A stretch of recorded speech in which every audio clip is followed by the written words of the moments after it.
আমরা যখন নবী সাল্লাল্লাহু আলাইহি ইসলামকে সালাম দেই, দরুদ পাঠ করি, বিষ্ণু সাল্লাল্লাহু আলাইহি ইসলাম কবর থেকে ওই সালামের উত্তর দেন। উনি উনার কবরে এখনো জীবিত অবস্থায় আছেন, হায়াতুন নবী। তবে আমরা এখন যেরকম জীবিত এরকম নয়, বারজাকি জগতের জীবিত।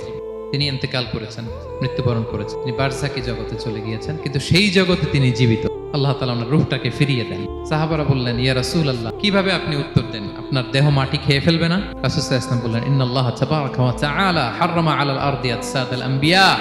আল্লাহ তাআলা নবীদের দেহকে নষ্ট করা মাটির জন্য হারাম করে দিয়েছেন। কোনো মাটি কোনো নবীর দেহকে টাচ করতে পারে না, নষ্ট করতে পারে না। নবীরা কবরে জীবিত, সেখানে সালাত আদায় করে, তাদেরকে স্পেশাল রিজিক দেয়া হয়। বিষ্ণু সাল্লাল্লাহু আলাইহি ওয়াসাল্লাম বলেন, আনা আউয়ালু মান ইয়ানশাক্কু আনহুল কবরু।